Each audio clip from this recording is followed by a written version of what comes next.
দর্শক সবাইকে আমন্ত্রণ নিউজ 24 সকাল 10টার সংবাদে আপনাদের সঙ্গে পুরো সংবাদ জুড়ে আছে আমি তামিমুর রহমান তন্ময়। এতক্ষণ দেখছিলেন সংবাদ শিরোনাম, এবার যাচ্ছি পুরো সংবাদে। এক মাস নেতিবাচক থাকার পর আবারও প্রবৃদ্ধিতে ফিরেছে রপ্তানি খাত। পোশাকের সাথে পাট পণ্যের ইতিবাচক রপ্তানিতে স্বস্তি ফিরেছে অর্থনীতির প্রধানতম এই সূচকে। পোশাক ব্যবসায়ীরা বলছেন বিশ্বব্যাপী চাহিদা বেড়েছে কম দামি পোশাকের, তাই কম লাভে টিকে থাকার চেষ্টা করছেন তারা। বিশেষজ্ঞরা বলছেন নতুন বছরে ব্যবসায়ী সংগঠন ও সরকারের উচিত ক্রেতাদের সাথে আরো শক্তিশালী সম্পর্ক তৈরি করা।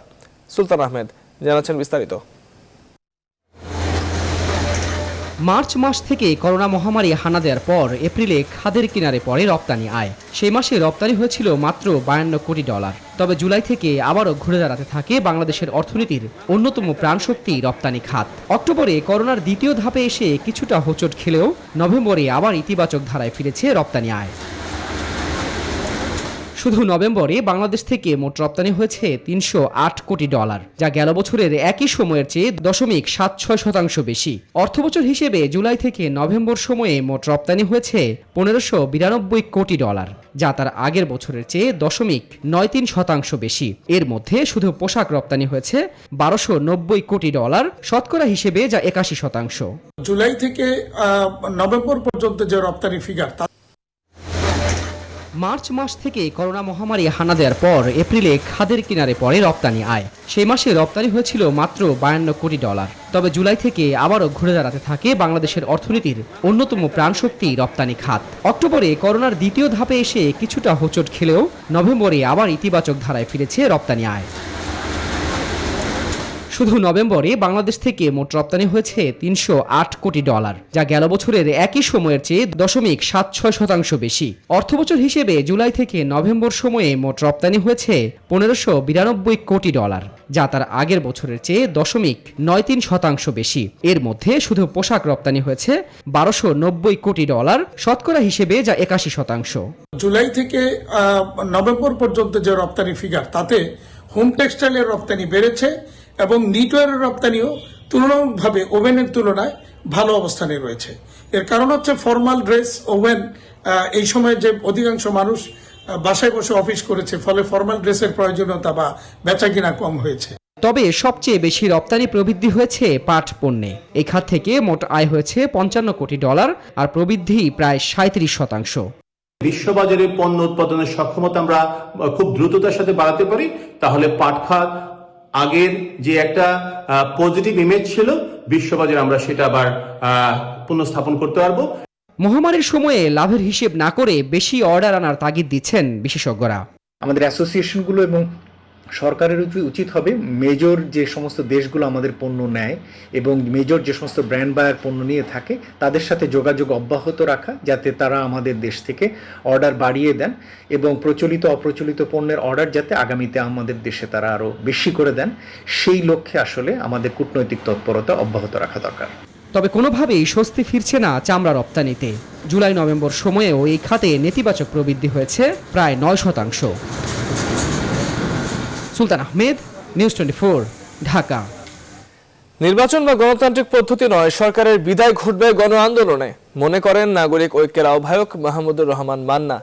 বলছেন অন্যায়ের মাত্রা এতটাই তীব্র, মানুষ সরকারের পতনের আন্দোলনের জন্য বিএনপি বা প্রথাগত কোনো বিরোধী দলের নেতৃত্বের উপর ভরসাও রাখে না। তার আক্ষেপ, আমেরিকা নির্বাচন হয়, চীন ভারত যুদ্ধ করে, কিন্তু বাংলাদেশি করোনার ছুতায় রাজনীতিকরা ঘরে বসে থাকে। বিস্তারিত তৌহিদ শান্তর প্রতিবেদনে। জাসদ নেতা, পরে ডাকসুর ভিপি, ছিলেন আওয়ামী লীগের সাংগঠনিক সম্পাদক পদেও। মাহমুদুর রহমান মান্নার এসব পরিচয় এখন অতীত। বর্তমান হলো তিনি নাগরিক ঐক্যের আহ্বায়ক, যিনি সরকারের সমালোচনায় বরাবরই নির্দয়। সহ্য 29 তারিখ পর্যন্ত করব, 30 তারিখে সহ্য করব না। তার আশঙ্কা, বিনামূল্যে করোনা ভ্যাকসিন দেওয়ার কথা বললেও আসলে কূটনৈতিক ব্যর্থতায় সরকারের এই পুরো প্রক্রিয়াই ভেস্তে যাবে।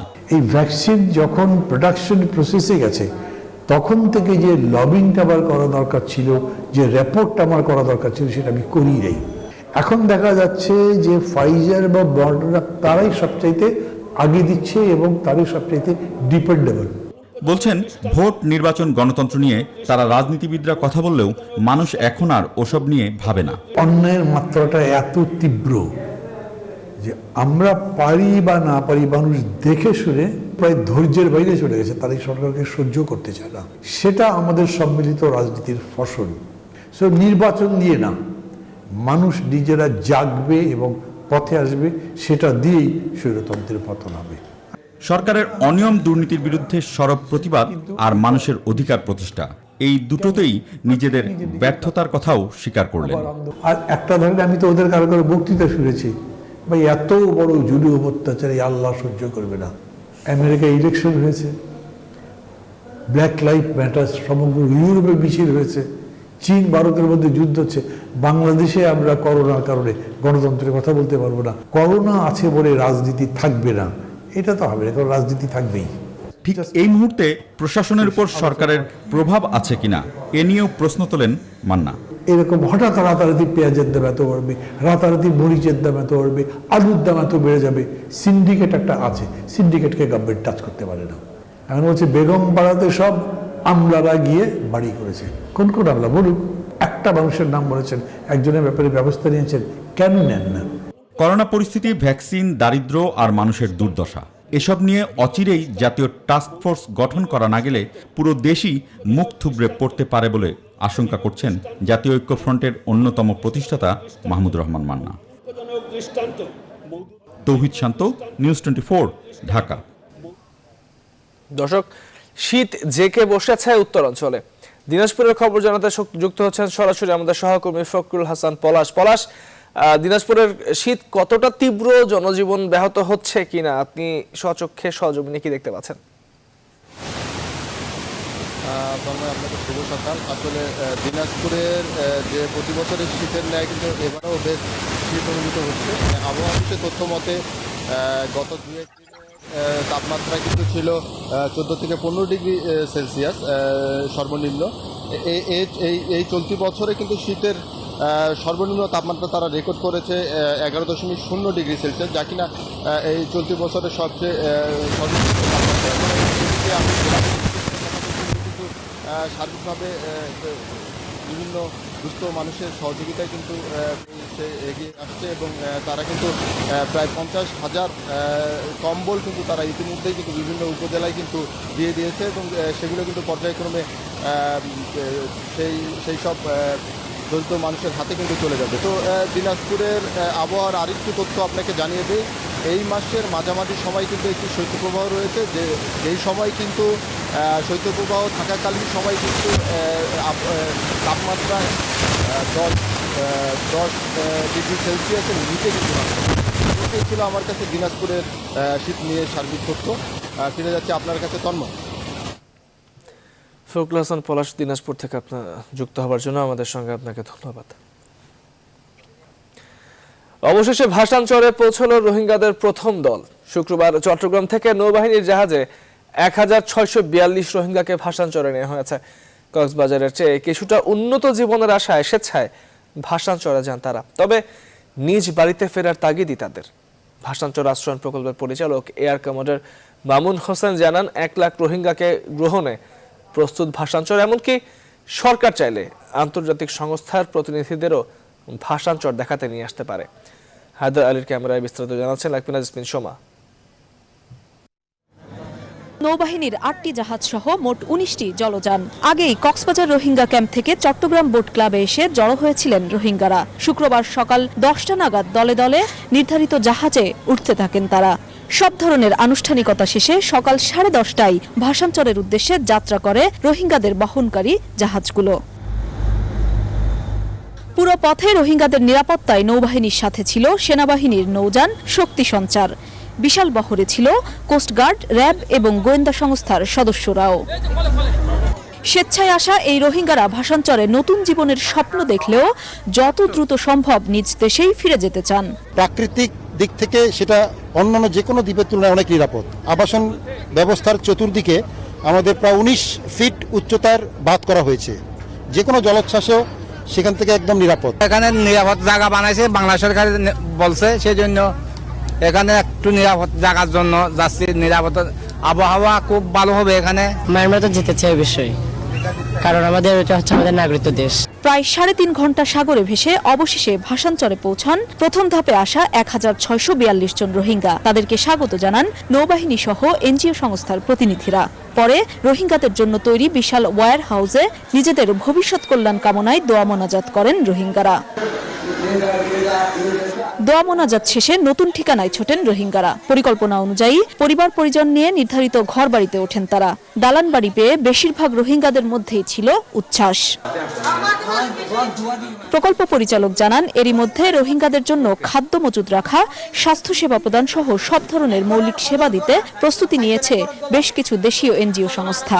আমরা 1 লক্ষ বাস্তুচ্যুত মায়ানমার নাগরিকদের রিসিভ করার জন্য আমরা রেডি, বাট কখন কোন ব্যাচ আসবে এই সিদ্ধান্তটা আমাদের আওতাভুক্ত না। এটা সংশ্লিষ্ট মন্ত্রণালয় যখন ব্যবস্থা নেবে ঠিক একইভাবে আমরা রিসিভ করব। পাকা দালান ঘর, ড্রেনেজ সিস্টেম, বায়োগ্যাস, সার্বক্ষণিক বিদ্যুৎ সুবিধা, মোবাইল নেটওয়ার্ক সবকিছুই তৈরি হয়েছে রোহিঙ্গাদের জন্য। নিজ দেশে ফিরে না যাওয়া পর্যন্ত সাময়িক জীবিকা নির্বাহেরও সুযোগ পাবেন মিয়ানমার থেকে বাস্তুচ্যুত এই রোহিঙ্গা জনগোষ্ঠী। প্রথম ধাপে আসা রোহিঙ্গারা এখানে কিছুদিন বসবাসের পর ইতিবাচক সাড়া দিলে এরপর 1 লাখ রোহিঙ্গাকে এখানে স্থানান্তরের পরিকল্পনা রয়েছে সরকারের। একই সাথে এই বাস্তবচিত্র দেখাতে আন্তর্জাতিক সংস্থার প্রতিনিধিদেরও এখানে নিয়ে আসতে চায় সরকার। তবে সবার মতে এই রোহিঙ্গা সংকটের একমাত্র এবং স্থায়ী সমাধানই রোহিঙ্গা প্রত্যাবাসন। লাকমিনা জেসমিন শোভা, নিউজ 24, ভাসানচর, নোয়াখালী। কলকারখানার বর্জ্য, অপরদিকে দখলদারদের অত্যাচার। এভাবেই দিনে দিনে হারিয়ে যাচ্ছে সাভারের কর্ণপাড়া খাল। এলাকাবাসীর অভিযোগ, দীর্ঘদিন ধরে খালটিতে বর্জ্য অপসারণের মাধ্যমে খালটি ভরাট করে দখলদের পায়তারা করে আসছে একটি অসাধু মহল। এই ব্যাপারে দর্শক বিস্তারিত জানাতে আমাদের সঙ্গে যুক্ত আছেন আমাদের সহকর্মী নাজমুল হুদা। নাজমুল, কর্ণপাড়া খাল উদ্ধারে কর্তৃপক্ষ কি উদ্যোগ নিয়েছে, স্থানীয়রা কি বলছে?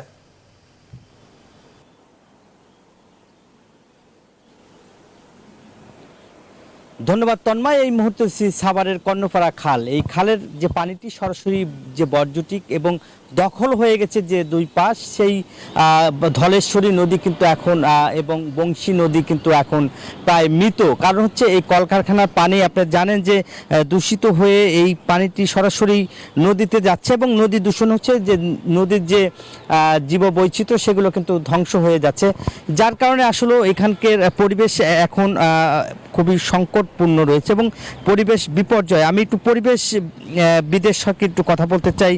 নদী ও পরিবেশ উন্নয়ন পরিষদের সাধারণ সম্পাদকের সঙ্গে একটু কথা বলতে চাই। আপনার সঙ্গে একটু কথা বলবো। সাভারের এখন পরিবেশ, 6টি নদী ছিল, 6টি নদী এখন প্রায় মৃত এবং দখল হয়ে আছে কি, এবং 65 জনের একটি তালিকা করা হয়েছে। এর মধ্যে মেয়রের নামও রয়েছে, জনপ্রতিনিধিদের নাম রয়েছে। সেক্ষেত্রে আপনারা কোনো নদী রক্ষা কমিশনের কোনো ব্যবস্থা নিয়েছেন কিনা? হ্যাঁ, আমরা যেখানে দাঁড়িয়ে আছি এটি আপনারা দেখতে পাচ্ছেন, এটি খালের প্রায় মাঝামাঝি অবস্থানে। এই খালটিও দখল এবং দূষণ, অনেক বর্জ্য এখান থেকে। আপনারা জানেন সাভারে একটা অঘোষিত শিল্প এলাকা হলো উলাইল, এখানকার সমস্ত ইন্ডাস্ট্রিগুলোর বর্জ্য এই খাল দিয়ে ধলেশ্বরীতে পড়ে যাচ্ছে। শুধু তাই না, একটি দখলও দুই পারে ইন্ডাস্ট্রির মালিকরা বা অন্য যারা আছে তারা জমি ভাড়া দিচ্ছে, ঘর করে ভাড়া দিচ্ছে, এটি দখলও চলে গেছে। আমরা বহুদিন যাবৎ চিৎকার করে আসছি, প্রায় এক যুগ হয়ে গেল। আমরা সরকারকে, যথাযথ কর্তৃপক্ষের কাছে, জনপ্রতিনিধি যারা আছে, সরকারি কর্মকর্তা যারা আছে, তাদের প্রত্যেকে আমরা বলার চেষ্টা করছি। অনেকে আমাদের আশ্বস্ত করেছে। প্রায় 4 বছর আগে 2016 সালে একটি তালিকা হয়েছিল, আমরা সেই তালিকারও এখন বাস্তবায়ন দেখিনি, এখন পর্যন্ত না। আজকে আমাদের একটা মানববন্ধন আছে, আমাদের র্যালি আছে, সেখানে আমরা এগুলো আরও জোরালোভাবে তুলে ধরবো। দেখি সরকার, আমরা করোনার কারণেই, লকডাউনের কারণে আমরা একটু পিছিয়েছিলাম, এখন থেকে আমরা যেমনটি বলছিলেন যে তিনি কিন্তু আসলে বলছিলেন যে এই মুহূর্তে আসলে তাদের একটি তালিকা তৈরি করেছে। আজকে তারা কিন্তু পরিবেশ নিয়ে আজকে তারা বিভিন্ন কর্মসূচি রয়েছে, এই কর্মসূচিতে তারা তুলে ধরবে সাভারের এই দখল দূষণ নিয়ে। এই ছিল আমার কাছে তন্ময় সাভার দখল দূষণের সর্বশেষ খবর। চলে যাচ্ছি স্টুডিওতে আপনার কাছে তন্ময়। নাজমুল হুদা, আপনাকে ধন্যবাদ আমাদের সঙ্গে যুক্ত হবার জন্য এবং যুক্ত হয়ে কর্ণপাড়া খাল উদ্ধারে কর্তৃপক্ষের মতামত জানাবার জন্য। যাচ্ছি পরবর্তী সংবাদে। 40তম স্প্যান বসে এখন 6 কিলোমিটার দৃশ্যমান স্বপ্নের পদ্মা সেতু, আর বাকি মাত্র 1টি স্প্যান। কাজ শেষ হয়েছে 91%। নদীর শাসন আর রেল সংযোগের কাজ কিছুটা বাকি থাকলেও দ্বিতল বিশিষ্ট সেতুর সড়কপথ এগোচ্ছে দ্রুতই। টার্গেট ঠিক থাকলে আগামী বছরের শেষ নাগাদ খুলে যেতে পারে সড়কপথ। পদ্মা ঘুরে এসে বাকিটা জানাচ্ছেন ফখরুল ইসলাম, আর ক্যামেরা ছিলেন ইসাদ সোহেল। জাজিরা থেকে মাওয়া পদ্মা নদীতে 42টি পিয়ারের উপর বসে গেছে 40টি স্প্যান। এখন মাওয়া প্রান্তের 12 ও 13 নম্বর পিয়ারের উপর মূল অবকাঠামো স্টিলের স্প্যান সংযোগের অপেক্ষা। করোনার ধাক্কা সামলে পুরোদমে নির্মাণ যজ্ঞ শুরু হয়েছে বেশ আগে। সেতুকে যানবাহন চলাচল উপযোগী করতে স্টিলের 2টি তলায় বসাতে হবে স্ল্যাব। তাই প্রকল্প জুড়ে শ্রমিক প্রকৌশলীদের কর্মব্যস্ততাটাও বেশি লক্ষ্য করা যায়। কাজ বাকি আছে, শুধু একটা স্পেন বসানো আর উপরে সামথিং কিছু রাস্তার কাজ আর রেল লাইনের কিছু কাজ বাকি আছে। 13 থেকে 42 নম্বর পিলারের মধ্যে প্রায় 26 থেকে 42 নম্বর পিলারের রেলওয়ে স্ল্যাব বসানো কমপ্লিট, আর 26 থেকে 42-এর মধ্যে প্রায় 60% বাস স্ল্যাব বসানো কমপ্লিট হয়েছে। সেতুর সড়কপথের 2917টি স্ল্যাবের মধ্যে বসেছে 1285টি। নিচতলায় রেলওয়ের 2985টি স্ল্যাবের মধ্যে বসেছে 1895টি। প্রকল্প পরিচালক জানালেন, কাজের গতি ঠিক থাকলে আগামী ডিসেম্বর নাগাদ চালু হতে পারে যান চলাচল। কাজের অগ্রগতিতে সন্তোষ প্রকাশ করেন সেতুমন্ত্রীও। আমাদের কাজের নির্ধারিত সময়সীমা জুন 2021, কিন্তু এর মধ্যে পারা যাবে না, কারণ করোনা এবং বন্যা আমাদেরকে পিছিয়ে দিচ্ছে। আমরা চেষ্টা করছি 2021-এর ডিসেম্বরের মধ্যে কাজ শেষ করার জন্য। হয়তো এটা জানুয়ারি ফেব্রুয়ারিও চলে যেতে পারে। পদ্মা সেতুর 40তম স্প্যান বসে গেছে, আর মাত্র একটা স্প্যান বসার বাকি, সেটা 10 তারিখের মধ্যে আশা করছি। আমাদের বিজয়ের মাসেই আমাদের সর্বমোট 41টি স্প্যান সবগুলোই বসে যাবে। আগামী সপ্তাহ নাগাদ সেতুকে পূর্ণাঙ্গ রূপ দিতে বাকি স্প্যানটিও প্রস্তুত রয়েছে প্রকল্পের মাওয়া ইয়ার্ডে। করোনা কিংবা নানা প্রতিকূলতা ডিঙিয়ে 6.5 কিলোমিটার সেতু দেখার বাকি আর মাত্র একটি স্প্যান। 40তম স্প্যান বসানোর মধ্য দিয়ে দেশের দীর্ঘতম সেতুর কাজ শেষ হলো 91%। দ্বিতল বিশিষ্ট সেতুতে স্ল্যাব বসিয়ে যানবাহন ও রেল যোগাযোগের জন্য খুলে দেয়া এখন সময়ের ব্যাপার মাত্র। ফখরুল ইসলাম, নিউজ 24, পদ্মা সেতু প্রকল্প, মাওয়া। নিউজ 24 সংবাদের রিপোর্ট জেনে নিচ্ছি একটি বিরতি। আর সংবাদ নিয়ে ফিরছি বিরতির পরেই, সঙ্গেই থাকুন। বিরতির পর স্বাগত আকবর, আপনারা দেখছেন নিউজ 24 সংবাদ। করোনা শনাক্ত করতে আজ দেশে শুরু হচ্ছে অ্যান্টিজেন পরীক্ষা। প্রাথমিকভাবে 10 জেলায় এই কার্যক্রম শুরু করতে যাচ্ছে সরকার। পর্যায়ক্রমে সব জেলায় অ্যান্টিজেন পরীক্ষার পরিধি বাড়ানো হবে বলে জানিয়েছে স্বাস্থ্য অধিদপ্তর। জনস্বাস্থ্য বিশেষজ্ঞরা বলছেন, অ্যান্টিজেন টেস্টে কম সময়ে ফলাফল পাওয়া যাবে। সেক্ষেত্রে দ্রুত সময়ের মধ্যে এই টেস্টের পরিধি বাড়ানো গেলে দেশের করোনা পরিস্থিতি সম্পর্কে একটা সুস্পষ্ট ধারণা পাওয়া সহজ হবে। প্লাবন রহমানের রিপোর্টে বিস্তারিত। দেশে করোনা সংক্রমণের পর থেকে পরীক্ষা করাতে হিমশিম খেতে হচ্ছে সাধারণ মানুষকে। পরীক্ষা করতে সিরিয়াল পেতে দীর্ঘ অপেক্ষা, লাইনে দাঁড়ানোর ভোগান্তি। এসব বিড়ম্বনার পর পরীক্ষা করানো গেলেও ফল পেতেও আরও অপেক্ষা। এসব কারণে দ্রুত সময়ে ফলাফল পেতে করোনা অ্যান্টিজেন টেস্টের প্রয়োজনীয়তার কথা বলে আসছিলেন জনস্বাস্থ্য বিশেষজ্ঞরা। অবশেষে নীতিমালা গ্রহণের 2.5 মাস পর শুরু হচ্ছে অ্যান্টিজেন টেস্ট। দেশের যেসব জায়গায় RT-PCR টেস্ট এখনও নেই, সেরকম 10 জেলা দিয়ে শুরু হচ্ছে অ্যান্টিজেন পরীক্ষা। আগামীকাল থেকে দেশে 10টি জেলায় র্যাপিড অ্যান্টিজেন পরীক্ষা শুরু হবে। সো বাংলাদেশে এখন পর্যন্ত প্রায় 31টি জেলায় আমাদের PCR পদ্ধতি নেই, সেসব জেলায় অ্যান্টিজেন পরীক্ষা শুরু করা হবে এবং পরবর্তী পর্যায়ে যেসব জেলায় এখনো সংক্রমণ সংখ্যা বেশি, সেখানে PCR এর সাথে সাথে অ্যান্টিজেন পরীক্ষা করা হবে।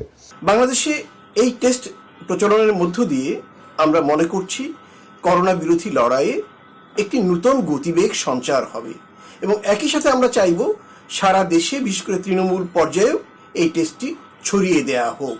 অ্যান্টিজেন পরীক্ষার জন্য এরই মধ্যে চিকিৎসক, মেডিকেল টেকনোলজিস্ট সহ 30 জনকে প্রশিক্ষণ দেওয়া হয়েছে। প্রাথমিকভাবে গাইবান্ধা, মুন্সিগঞ্জ, পঞ্চগড়, মাদারীপুর, ব্রাহ্মণবাড়িয়া, যশোর, মেহেরপুর, সিলেট, জয়পুরহাট ও পটুয়াখালী জেলায় অ্যান্টিজেন টেস্ট শুরু হচ্ছে। যাদের করোনা উপসর্গ আছে তাদেরকে কেবল এই পরীক্ষা করানো হবে। এই টেস্টটির সফলতা নির্ভর করে সঠিকভাবে রোগী নির্বাচনের উপর। এজন্য চিকিৎসকদের জন্য একটি গাইডলাইন সরবরাহ করা দরকার এবং সন্দেহজনক ক্ষেত্রে এই টেস্ট করার পরেও আরটিপিসিআর টেস্টের ব্যবস্থা থাকা দরকার। এটাতে যেটা হবে যে আমাদের পরীক্ষার সংখ্যা বাড়বে, প্লাস আমাদের রোগীর শনাক্তের সংখ্যা বাড়বে, এবং শনাক্তের সংখ্যা বাড়ার সাথে সাথে আমরা বেশি মানুষকে আইসোলেশনে নিতে পারবো। করোনা ভাইরাসের সংক্রমণ হয়েছে কিনা র্যাপিড অ্যান্টিজেন টেস্টের মাধ্যমে জানা যাবে দ্রুত সময়ের মধ্যে।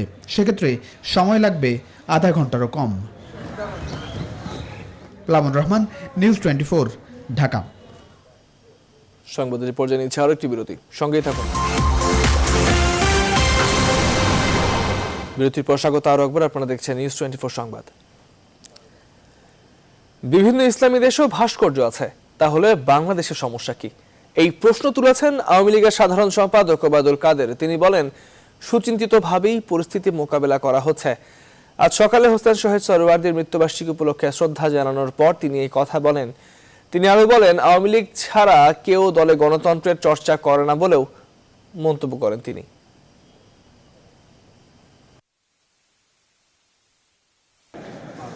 বিষয়টা হ্যান্ডেল করছেন প্রধানমন্ত্রী, যেভাবে তিনি করোনা মোকাবিলা করেছেন এবং সাহসিকতার সাথে প্রতিকূল অনেক পরিস্থিতি মোকাবিলা করে তিনি এখানে এসেছেন। কাজে তিনি জানেন কোন পরিস্থিতি কিভাবে মোকাবিলা করতে হবে। আমরা সরাসরি কারোর সাথে কোনো সংঘাতে যাব না। দর্শক, শীতের সবজি বেচাকেনা জমে উঠেছে বগুড়ার মহাস্থান হাটে। উত্তরাঞ্চলের বৃহৎ এই সবজির মোকাম থেকে প্রতিদিন সবজি যাচ্ছে রাজধানী সহ দেশের বিভিন্ন স্থানে। তবে শীতকালীন সবজিতে বাজার সয়লাভ হলেও দাম অনেক বেশি। ক্রেতাদের অভিযোগ, শীতের শাকসবজির দাম বেশি বেড়েছে খুচরা পর্যায়ে। এই বিষয়ে বিস্তারিত জানাতে বগুড়া থেকে যুক্ত আছেন সহকর্মী আব্দুস সালাম বাবু। বাবু, শুভ সকাল। জানতে চাই আপনার কাছে, বাজারে শীতের শাকসবজির সরবরাহ পর্যাপ্ত কিনা, আর দাম কেমন দেখছেন, ক্রেতা বিক্রেতারা কি বলছে?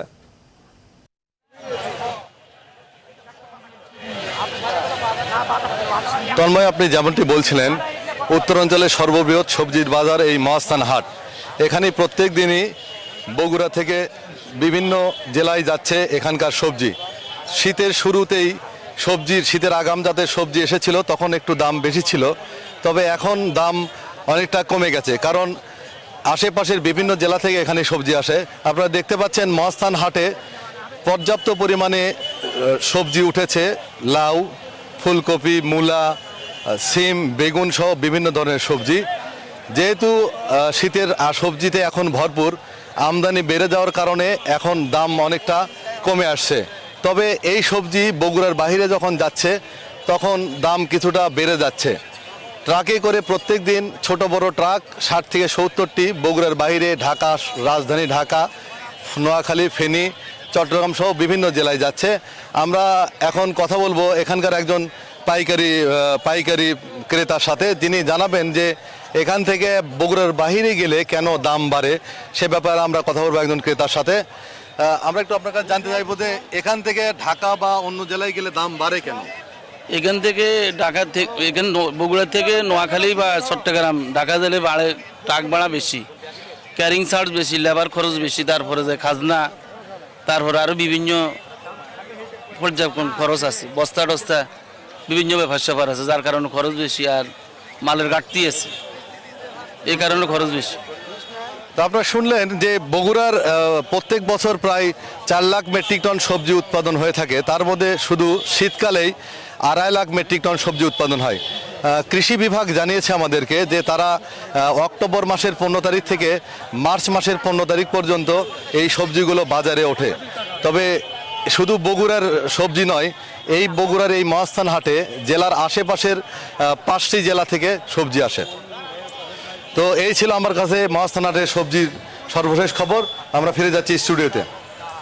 আব্দুস সালাম বাবু, আপনাকে ধন্যবাদ বগুড়া থেকে আমাদের সঙ্গে যুক্ত হয়ে শীতকালীন সবজির বাজারের সর্বশেষ খবরাখবর জানাবার জন্য। এবারে গৌরবের ডিসেম্বর প্রসঙ্গ।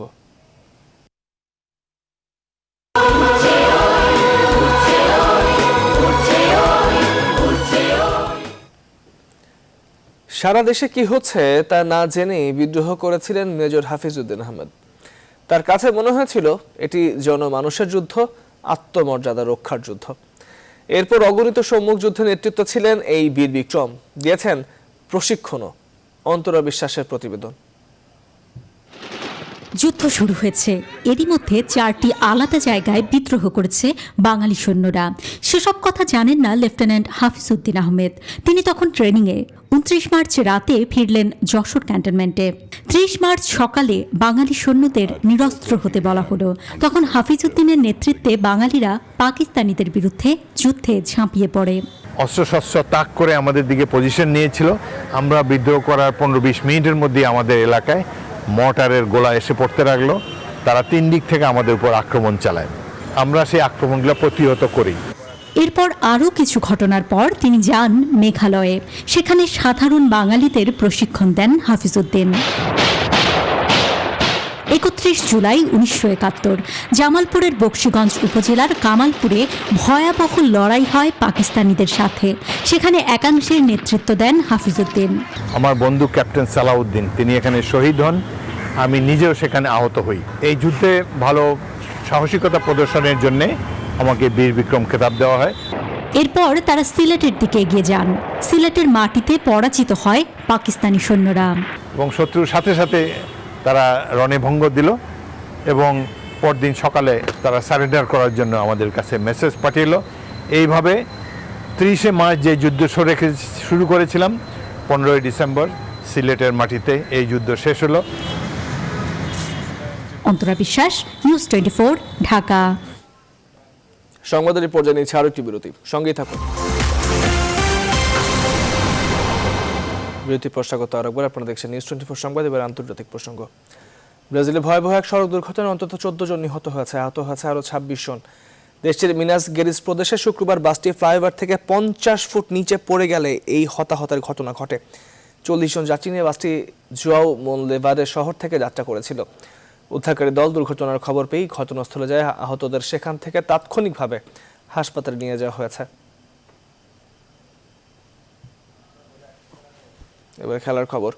বঙ্গবন্ধু কাপ টি-20তে দিনের প্রথম ম্যাচে জয় পেয়েছে খুলনা। বরিশালকে 48 রানে হারিয়েছে মাহমুদুল্লাহ দল। দিনের অপর ম্যাচে রাজশাহীকে 25 রানে হারিয়েছে ঢাকা।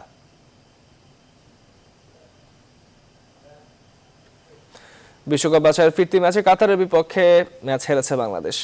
আকরাম আফিফ ও আলী আল মোয়াজ্জের জোড়া গোলে জেমিটের শিষ্যদের 5-0 গোলে হারিয়েছে কাতার। এই হারের ফলে 6 ম্যাচে মাত্র 1 পয়েন্ট নিয়ে এই গ্রুপের তলানিতেই থাকলো বাংলাদেশ।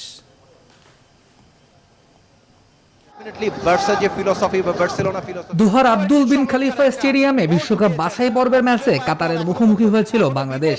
শুরু থেকেই অতিথিদের ওপর মুহুর্মুহু আক্রমণ শান্তে থাকে স্বাগতিকরা। তাদের একের পর এক আক্রমণ সামলাতেই ব্যস্ত থাকে বাংলাদেশের রক্ষণভাগ। এবারে কিন্তু একটা চমৎকার সেটআপ। ধারাবাহিক আক্রমণের ফলস্বরূপ ম্যাচের 9 মিনিটেই এগিয়ে যায় কাতার। মাঠের বাঁ প্রান্ত থেকে পাওয়া ক্রসে আব্দুল আজিজ হাতিমের নেয়া শট ডিফ্লেকশনে জড়ায় জালে। একটা টিম এফোর্ট এবং নাম্বার ম্যাচের 32 মিনিটে দারুণ সেভ করে কাতারকে গোল বঞ্চিত করেন আনিসুর রহমান জিকো। অবশ্য বেশিক্ষণ তাদের রুখতে পারেননি তিনি। এর মাত্র 1 মিনিট পরেই ডান পায়ের বাঁকানো দূরপাল্লার শটে ব্যবধান দ্বিগুণ করেন আকরাম আফিফ। অসাধারণ একটা গোল। দ্বিতীয়ার্ধেও বাংলাদেশের রক্ষণভাগের পরীক্ষা নিতে থাকে কাতার। তবে জিকোর দক্ষতায় গোলের দেখা পাচ্ছিল না তারা। ম্যাচের 63 ও 65 মিনিটে দুর্দান্ত দুটি সেভ করেন বসুন্ধরা কিংসের এই গোলরক্ষক। আবারও কিন্তু স্পট জাম্প দিয়ে ফিস্ট করলেন জিকো। 70 মিনিটে কাতারের আক্রমণ সামাল দিতে গিয়ে বিপ্লব আহমেদ ফাউল করে বসেন ফোধাইলিকে। ফলে স্পট কিক থেকে গোল করে ব্যবধানটা 3-এ নেন আলী আল মোয়েজ। কিন্তু করেছিলেন বলের লাইনেই ছিলেন কিন্তু জিকো। এর 8 মিনিট পর আবারও বাংলাদেশের দুর্গে হানা দেন আল মোয়েজ। হাতিমের দারুণ ক্রস থেকে জালে বল জড়ান 24 বছর বয়সী এই ফরওয়ার্ড। 3-4 ম্যাচ বা 7-8 ম্যাচের জন্য আর যোগ করা অতিরিক্ত সময়ে আকরাম আফিফ নিজের দ্বিতীয় গোল করলে 5-0 গোলের বড় জয় নিয়ে মাঠ ছাড়ে কাতার। নিজের জোড়া পূরণ করলেন। তৌহিদুল ইসলাম, নিউজ 24। দর্শক ছিল এখনকার সংবাদের সঙ্গে থাকবার জন্য এতক্ষণ ধন্যবাদ সবাইকে।